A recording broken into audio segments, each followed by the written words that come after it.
Baik, kita lanjutkan ya pertemuannya. Jadi kemarin masih sampai di teorema aturan pangkat. Kemudian di sini ada teorema aturan eh,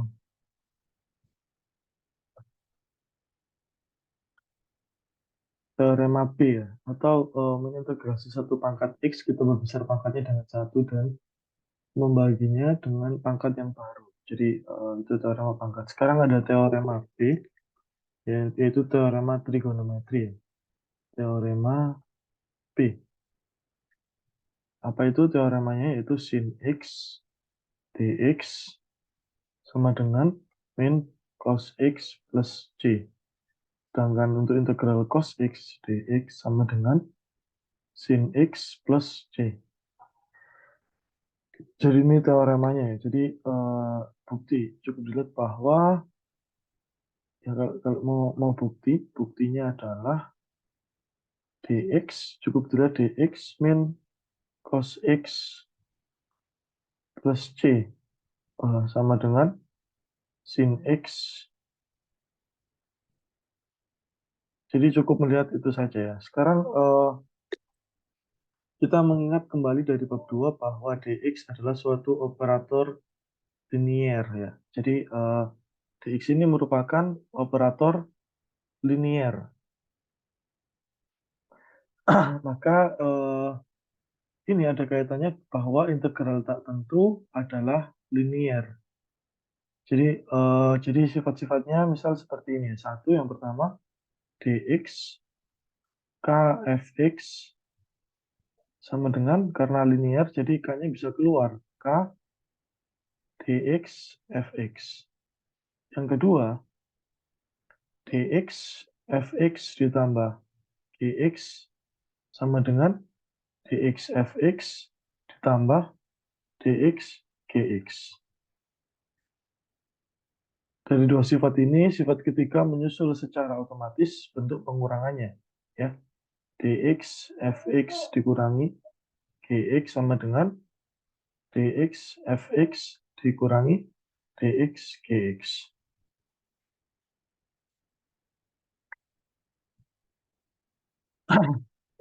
Ternyata selain dx-nya yang mempunyai sifat linear, integral juga mempunyai sifat-sifat linier ya, terutama untuk integral tak tentu. Jadi di sini saya tuliskan apa saja sifatnya mengacu seperti turunan sama, yaitu integral kfx sama dengan k integral fx. Kemudian integral fx ditambah gx sama dengan integral fx ditambah integral gx. Yang terakhir berlaku untuk aturan minus. Fx min gx sama dengan integral fx dikurangi integral gx. Jangan lupa notasi dx-nya ya.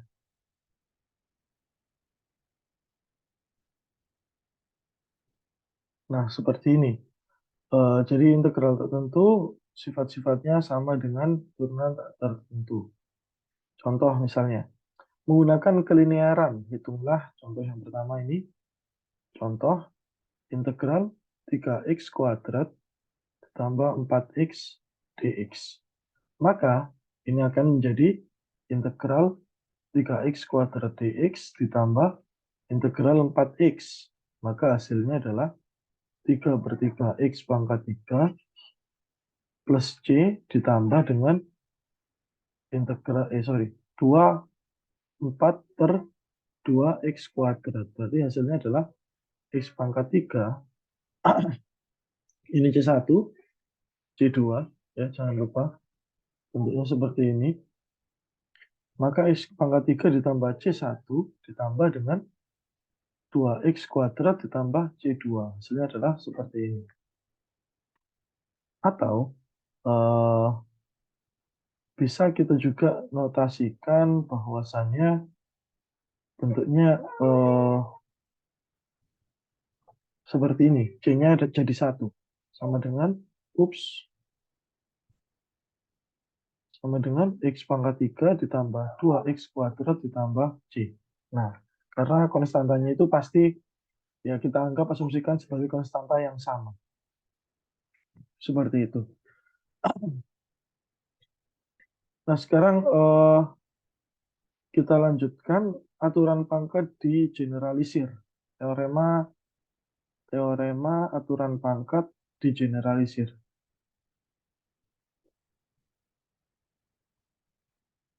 Di generalisir. Bagaimana itu?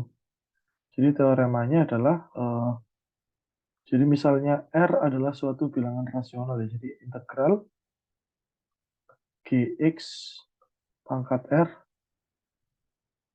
G aksen X dx ini akan sama dengan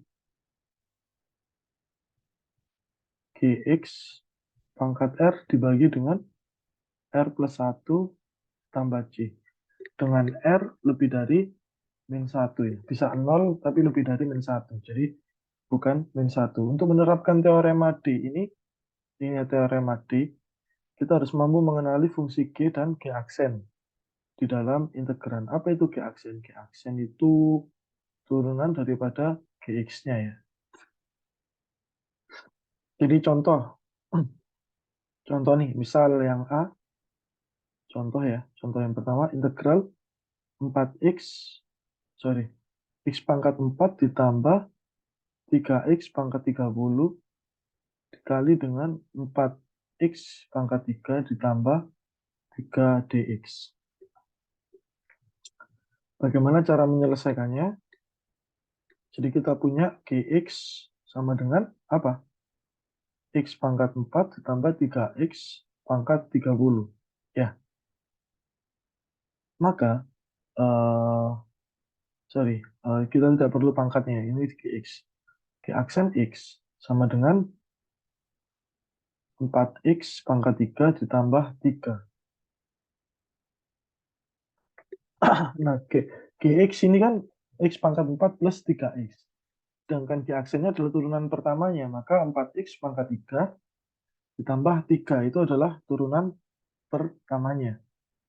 Sehingga bentuk ini, ya bentuk integral X pangkat 4 ditambah 3X 30 4x pangkat 3 plus 3 dx ini akan sama dengan gx pangkat r dibagi dengan r plus 1 ditambah c. Artinya hasil akhirnya adalah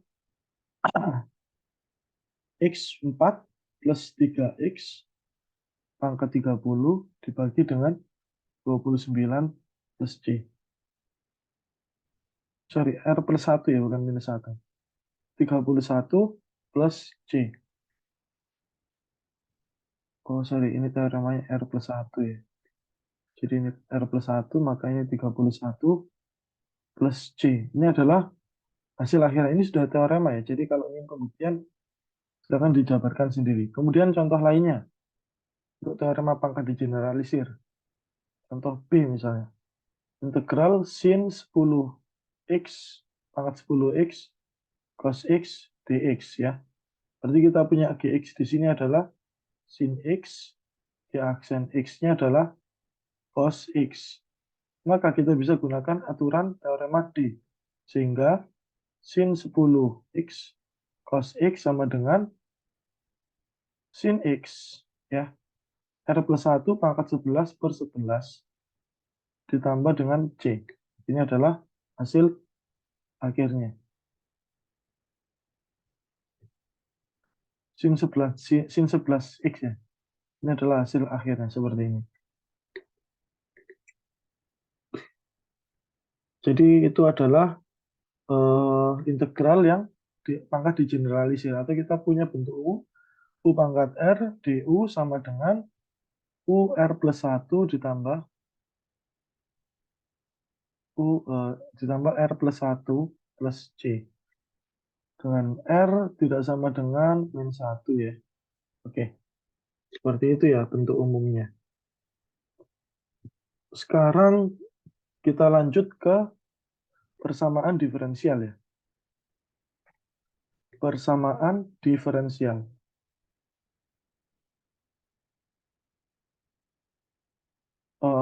apa itu persamaan diferensial? Ya, ada yang pernah tahu persamaan diferensial? Jadi pertanyaan persamaan diferensial itu adalah misal kita disuruh mencari persamaan x dari kurva yang melalui titik negatif 1,2 dan yang kemiringannya pada setiap titik pada kurva itu sama dengan 2 kali habis titik itu, absis titik itu. Jadi syarat yang berlaku di setiap titik xy pada kurva adalah dy per dx sama dengan 2x. Ya, jadi misalnya ini ya contohnya. Cari persamaan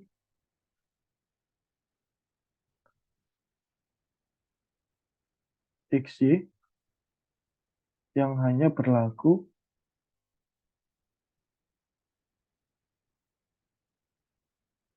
di setiap titik x, y.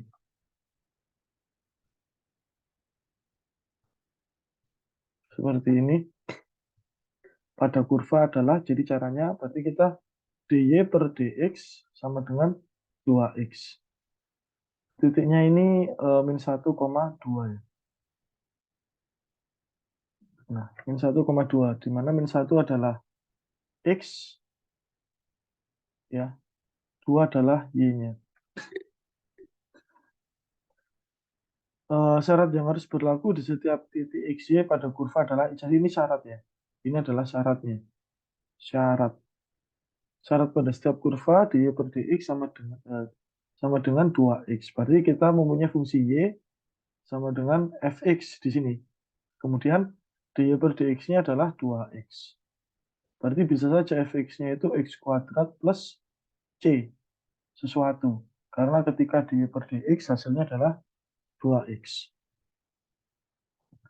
Yang memenuhi persamaan ini dan syarat tambahan bahwa y sama dengan 2 ketika x min 1. Jadi ada beberapa metode ya. Ketika persamaan berbentuk dy per dx sama dengan gx, kita amati bahwa y harus berupa suatu antiturunan dari gx ya. Jadi y itu harus integral gx dx, antiturunannya. Maka di sini kembali lagi ke sini bahwa y bisa berupa integral 2x dx sama dengan x kuadrat plus c. Ini ya, kembali lagi ke sini ya. Itu yang pertama.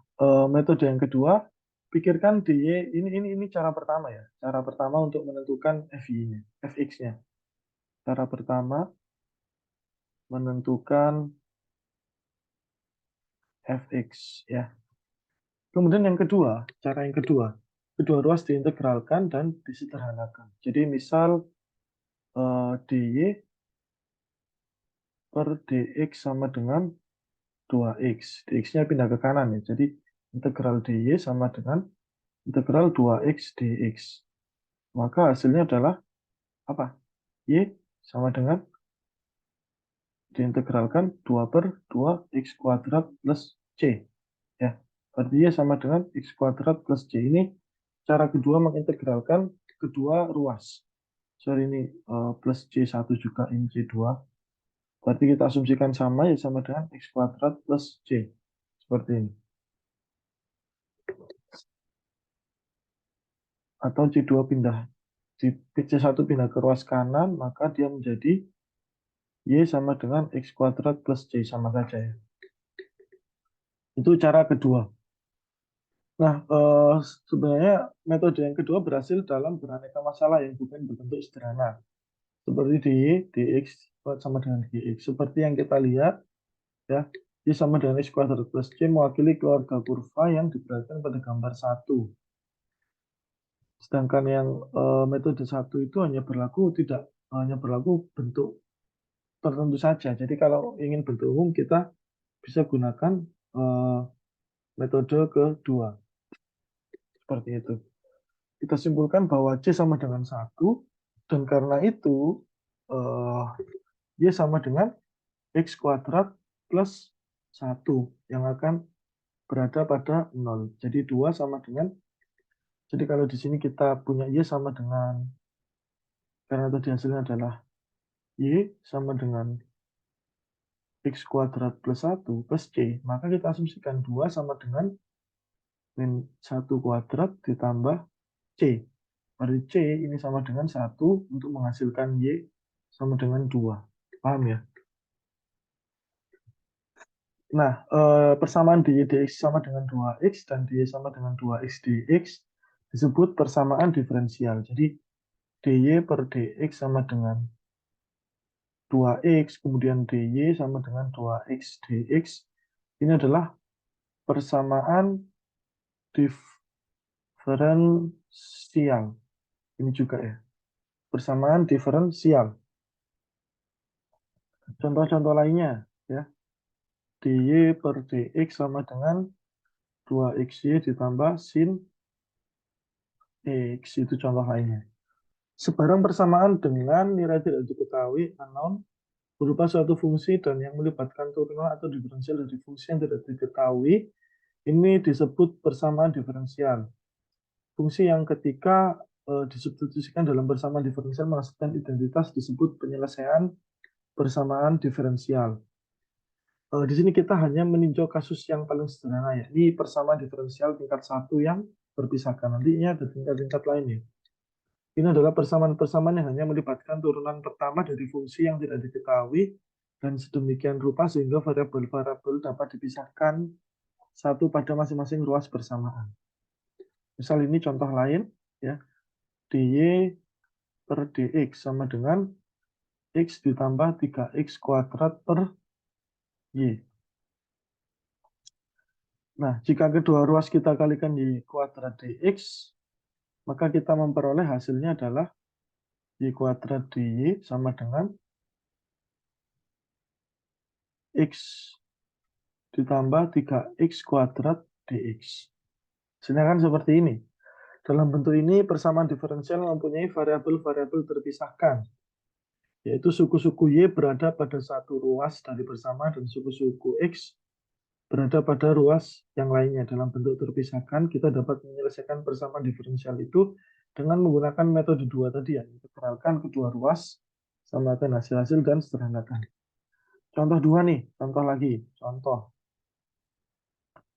dy per dx, ya, sama dengan x plus 3x kuadrat per y kuadrat. Kemudian cari y yang memenuhi 6 ketika x sama dengan 0. Nah, caranya bagaimana? Kita pindahkan dulu luasnya, ya. Y kuadrat dy kita sama-sama kalikan dengan y kuadrat dx sama dengan x plus 3x kuadrat dx. Lalu kita integralkan. Integral y kuadrat dy sama dengan integral x plus 3x kuadrat dx. Y pangkat 3 per 3 plus C1 sama dengan, ini berapa hasilnya? 2x kuadrat ditambah x pangkat 3 plus C2. Seperti ini, ya. Sehingga Y pangkat 3 sama per 3 sama dengan setengah x kuadrat plus x pangkat 3, ya, ditambah C2 dikurangi C1. Berarti Y pangkat 3 sama dengan setengah x kuadrat plus x pangkat 3 ditambah C per 3. Kemudian 3-nya saya kalikan, ya, ke sebelah kanan. Maka kita punya Y pangkat 3 sama dengan 3 per 2 X pangkat 2 ditambah, ya, betul, ya, 3X pangkat 3 ditambah 3C, ya. Kemudian masih ada akarnya, akar 3, kemudian kedua ruas kita akar 3, sehingga jadi bentuknya Y sama dengan akar 3, 3 per 2 X kuadrat ditambah 3X pangkat 3 ditambah 3C. Jadi Y yang kita dapatkan hasilnya adalah ini, ya. Sekarang kita masukkan X sama dengan 0. apakah Y-nya sama dengan 6, maka masukkan 0 ditambah 0 ditambah 3, C. Ya, pangkat 3. Y sama dengan akar 3C, pangkat 3. Nah, untuk menghasilkan ini sama dengan 6. Oke, eh, yang perlu kita ketahui di sini adalah bahwa ketika kita kalikan dengan konstanta, suatu konstanta itu akan melebur menjadi konstanta. Jadi konstanta ini, konstanta 3 ini akan melebur menjadi konstanta, maka Y sama dengan 3 pangkat C. Seperti ini ya. Maka kita mencari berapa C, sehingga C itu akan menghasilkan Y sama dengan 6. Maka Y sama dengan akar 216 pangkat 3 ya. Y sama dengan 6. Karena akar 216 itu adalah, akar pangkat 3 216 adalah 6. Seperti itu ya. Penyelesaian dari persamaan diferensial. Nah, selanjutnya adalah, oke, silakan dipelajari sendiri untuk masalah-masalah gerak dan benda jatuh ya. Sekarang kita lanjut ke bagian integral ya. Konsep daripada integral tentu. Jadi kita sudah masuk ke materi integral tentu. Sebelumnya kalau saudara sudah mempelajari integral tak tentu ya, sekarang kita masuk ke integral tentu. Pertama, kita perlu dari awal dulu ya. Jadi tentang pendahuluan luas.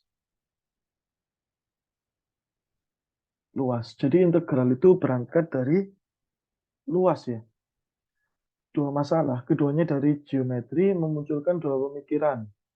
Dalam kalkulus, masalah pencarian garis singgung membawa kita pada turunan ya. Sudah kita bahas sebelumnya. Masalah pencarian luas akan membawa kita pada integral tertentu. Jadi untuk menghitung luas, misal luas suatu kurva seperti ini luasannya berapa? Kita bisa hitung menggunakan sebuah integral.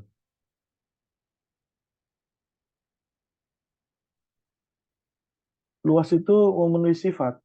Luas sebuah daerah rata adalah bilangan real, tak negatif. Luas segi 4 adalah hasil kali panjang dan lebarnya. Kemudian yang ketiga, daerah-daerah yang sama dan sebangun mempunyai luas yang sama. Yang keempat, luas gabungan dua daerah yang hanya berhimpit pada sebuah ruas dari sama dengan jumlah luas kedua daerah tersebut. Yang kelima, jika sebuah daerah berada di dalam daerah yang kedua, maka luas daerah pertama lebih kecil daripada atau sama dengan luas daerah kedua. Itu kalau berlaku pada bentuk yang ideal. Misalnya bangun-bangun yang segi 4, jajaran genjang, segitiga, seperti itu yang ideal. Sedangkan kalau lingkaran, kita menggunakan apa? Aproksimasi ya, pendekatan. Pendekatan. Jadi untuk menghitung luas lingkaran, kita dekati dengan PR eh, PR kuadrat.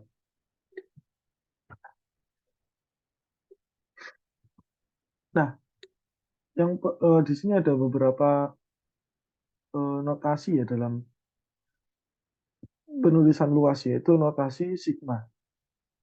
Jadi kalau ingin menghitung notasi sigma ya, notasi sigma seperti ini, misal I sama dengan 1 sampai 4, A1 B1 ini akan sama dengan A1 B1 ditambah A2 B2 dan seterusnya.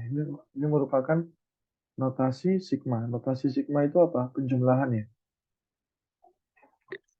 Notasi sigma adalah penjumlahan seperti itu. Nah, notasi sigma itu juga mempunyai sifat kelinieran. Jadi misalnya di sini sifatnya adalah sigma I 1 sampai N CAI, maka akan sama dengan C sigma I 1 sampai N AI. Itu yang pertama. Kemudian sifat yang kedua, sigma I sama dengan 1 sampai N AI ditambah BI sama dengan sigma AI ditambah sigma, sorry, sigma BI. Kemudian yang ketiga untuk pengurangan AI min BI sama dengan sigma AI dikurangi sigma BI. Seperti itu.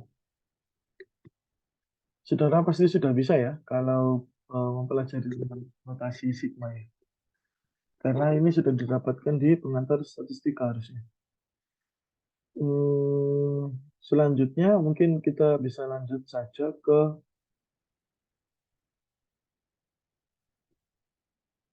bagian setelah pendahuluan luas ya. Yaitu kita memasuki definisi integral tertentu ya. Atau ya, kita masuk integral tentu ya. Jadi kita masuk integral tentu, langsung masuk ke dalam core subbabnya. Sebentar ini.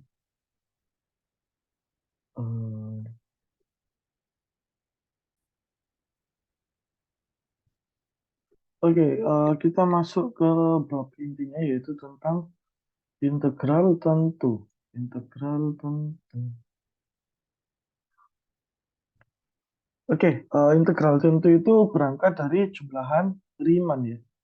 Jadi misalkan fungsi definisikan pada interval tertentu A sampai B, fungsi ini biasa bernilai positif, maka sebetulnya jumlah Riemann. Jadi misalnya kita punya A, B, maka integral itu hakikatnya adalah integral A sampai B, suatu fungsi fx misalnya. Jadi umumnya adalah suatu jumlahan, tapi kita menyelesaikannya dengan cara yang berbeda. Jadi misal contoh, hitung jumlah Riemann untuk fx sama dengan x kuadrat plus 1. Jadi hitung jumlah Riemann ya, double N ya, bukan M. Dengan fx-nya sama dengan x kuadrat plus 1 pada interval min 1,2. Jadi itu AB-nya ya. Maka di sini Riemann properties yaitu sigma I sama dengan 1 sampai N F X bar ya delta XI. Maka ini akan sama dengan F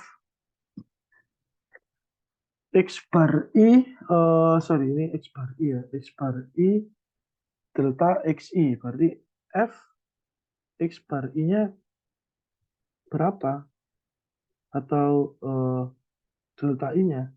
Perlu diketahui bahwasanya titik-titik partisinya itu berjarak min 1 kurang dari min 0,5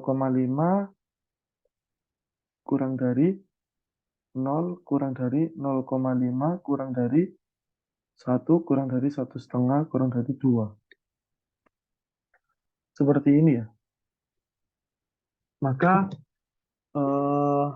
kita bisa gunakan, pertama kita menghitung delta XI-nya ya. Delta XI-nya. Nah, bagaimana caranya? Caranya adalah dengan digambar ya ini. Ini caranya adalah digambar supaya tidak bingung. Jadi delta XI min 0 sampai dengan min 1 sampai dengan 0,5 ya. Maka kita dapatkan hasilnya adalah 0, negatif 0,5 ya. Oke, paham ya. Jadi cara menghitung X barnya adalah seperti ini ya. Jadi cara menghitung X barnya adalah jadi X bar di sini kita hitung. Pertama kita gambarkan dulu ya. Grafiknya bagaimana. Di sini ada min 1, jadi ini adalah grafiknya ya. Ini min 1, 0,5 negatif, 0, kemudian 0,5, 1, 1,5, dan di sini 2. Ya. Jadi mungkin yang perlu kita ketahui, pertama kita harus menggambar kurvanya terlebih dahulu, ya, dengan menggunakan fx-nya. Fx ini x, ini fx sumbu fx ini. Jadi fx-nya adalah min 1, tadi fx-nya itu dengan fx ya, fx-nya itu ini, x kuadrat plus 1 ya. Jadi kalau min 1 kuadrat 1, 1 plus 1, 2. Berarti 2 ada di sini. Sorry, 2 di sini titiknya. Kemudian 0,5. 0,5 kuadrat negatif plus ya jadinya. 0,25 ditambah 1, 1,25. Di sini ya. Plus 1,25 di sini. Nah, seperti ini. Maka dia di sini akan membentuk sebuah, dan ini diteruskan ya. Diteruskan, diteruskan, diteruskan, maka dia akan membentuk fungsi parabola terbuka seperti ini. Nah, X bar itu rumusnya adalah ini loh X bar. X bar itu letaknya di tengah-tengah X. Ini X bar.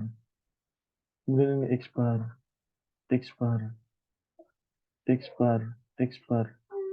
Berarti apa rumusnya X bar? Sama dengan A plus B per 2. Jadi kalau misalkan X bar 1, kita lihat batasnya yang sudah didefinisikannya. Jadi min 1 sampai dengan 0,5. Jadi min 1 dikurangi 0,5 per 2 sama dengan min 0,75. Itu untuk X bar 1. Dan seterusnya. Sedangkan delta XI-nya, delta XI adalah X1 dikurangi X0. Berarti min 0,5 dikurangi min 1 sama dengan 0,5. Itu untuk delta X1. Maka RP penjumlahan Riemann ini bertransformasi menjadi sigma I, sorry, saya langsung rubah bentuknya. RP sama dengan penjumlahan dari min 0,75 ditambah, ya, ditambah berapa? Sorry, ini F min 0,75 ditambah F min 0,5 dikurangi 0. Min 0,5 ditambah dan seterusnya sampai dengan F berapa? F2 dikurangi 1,5 yaitu 0,5. Ini ya. Ini 2 dikurangi, sorry, 2 ditambah ya. Sorry. 2 ditambah 1, ditambah 1,5, 3,5 dibagi 2 sama dengan 1,75. Nah, F1,75 dikalikan dengan delta I. Delta I-nya sama, yaitu 0,5. Selisihnya sama, sehingga menghasilkan RP, F-nya kita masukkan. Jadi, ini sama dengan min 0,75 kuadrat ditambah 1, ditambah dengan min 0,5 kuadrat ditambah 1, dan seterusnya hingga 1,75 kuadrat ditambah 1, ya, dikali dengan 0,5. Maka Riemann, penjumlahan Riemann menghasilkan 5,9375. Seperti ini. Jadi berangkatnya dari penjumlahan Riemann. Nah, selanjutnya definisi dari integral tentu. Apa itu definisinya dari integral tentu ya? Definisinya adalah kita langsung masuk ke teorema A ya. Teorema A bagian integral tentu, yaitu misalkan f suatu fungsi yang didefinisikan pada interval tertutup a, b jika limit p mutlak norm p ya, norm p non sigma i sama dengan 1 sampai dengan n fx bar delta xi ada hasilnya, ini ada. Kita katakan f adalah terintegrasikan pada AB. Lebih lanjut, maka integralnya maka ini akan menjadi integral A sampai B fx dx. Jadi ini berubah. Jadi ini adalah teoremanya, di mana bentuk yang atas ini sama dengan integral A sampai B fx dx. Seperti itu. Jadi itu untuk pengertian daripada fungsi integral tertentu. sekarang ini ada tugas, pertemuan hari ini cukup sampai sini, ada tugas. Tugasnya adalah satu soal saja nanti digabung dengan tugas yang lain ya. Hitung jumlah hariman. Hitung jumlah hariman RP ya dengan fx sama dengan x plus 1, x min 2, x min 4. Nah, ini sama dengan x pangkat 3 dikurangi 5x kuadrat ditambah 2x ditambah 8. Pada interval 0,5 ya. Interval tertutup ya. 0,5 dengan partisi. Partisinya 0 sampai dengan 1,1 sampai dengan 2 sampai dengan 3,2 sampai dengan 4 sampai dengan 5. Dan titik-titik sampelnya X barnya ini sudah diberitahu. Kemudian X bar 2-nya 1,5, X bar 3-nya sama dengan 2,5, X bar 4-nya sama dengan 3,6, X bar 5 sama dengan 5. Jadi tugasnya kerjakan, digabungkan jadi satu sama tugas-tugas sebelumnya dan disimpan, nanti akan dikumpulkan waktu menjelang UAS. Untuk pertemuan hari ini sampai sini dulu saya akhiri. Terima kasih atas waktu dan perhatiannya. Wassalamualaikum.